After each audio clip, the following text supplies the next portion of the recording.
Shalom saudara, Bapak Ibu yang terkasih dalam Tuhan Yesus Kristus. Pada kesempatan ini saya akan menyaksikan cinta kasih Tuhan dalam kehidupan pribadi saya maupun keluarga saya. Berawal di tahun 2020, tepatnya bulan Oktober, Tuhan izinkan saya terkena COVID ya. Jadi kalau boleh dikatakan pada saat saya kena COVID itu saya kebingungan, saya ketakutan. Karena apa? Sebentar lagi mungkin saya akan mati. Karena yang saya dengar virus COVID itu ganas. Awalnya saya dengar dari informasi-informasi di televisi yang terjadi di negara-negara lain, tiba-tiba sudah masuk Indonesia juga.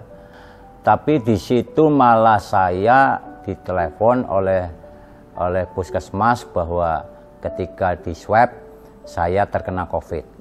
Saya berusaha mencari artikel-artikel, informasi-informasi bagaimana cara mengobati pasien COVID. Semuanya saya lakukan. Tapi ternyata memang puji Tuhan, di hari ke-14 ketika saya di karantina atau karantina mandiri, saya swab lagi, kemudian kedapatan memang negatif. Dan saya bersuka cita. Tanpa terasa memasuki bulan November, tiba-tiba ada satu lagi penyakit yang menurut banyak orang itu adalah dampak dari pasien yang pernah terkena COVID waktu itu. Ya, jadi Tuhan izinkan saya di bulan November kena asam lambung. Asam lambung memang penyakit ringan, tetapi kalau tidak telaten, kalau tidak segera diobati, kalau tidak segera diatasi, maka akan menjadi parah, akan menjadi semakin parah, bahkan tidak sedikit mengarah kepada kematian. Jatuh lagi ke dalam ketakutan, jatuh lagi ke dalam kecemasan. Ternyata penyebab asam lambung yang mengarah kepada GERD yang saya alami waktu itu adalah pikiran saya yang banyak dihantui oleh ketakutan dan kecemasan yang berlebihan. Itu yang membuat saya jatuh kepada level kedua setelah asam lambung, yaitu GERD.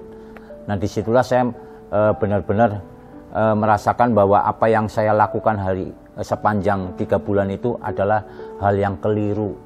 Saya tidak mengandalkan Tuhan.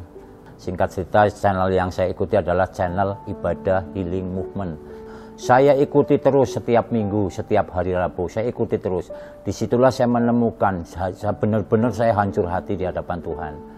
Seperti Daud menangis kepada Tuhan, kepada Allah, disitulah saya ambil momen yang jarang ini, yang kembali saya lakukan. Saya bangkitkan lagi doa saya, kemudian saya menemukan disitulah Tuhan menjamah saya. Dan ada satu ayat yang saya masih ingat, dikatakan bahwa tanda-tanda ini akan menyertai orang percaya.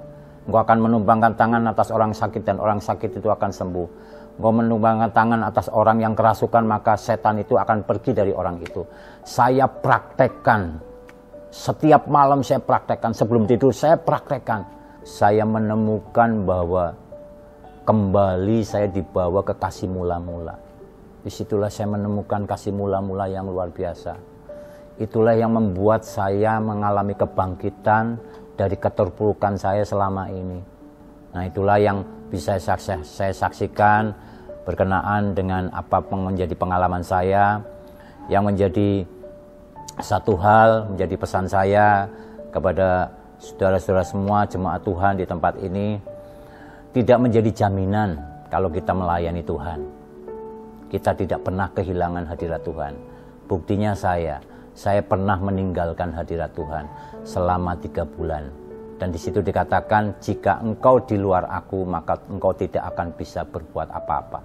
Tetapi kalau engkau di dalam aku, maka segala sesuatu yang akan engkau perbuat, Tuhanlah yang akan mengerjakannya.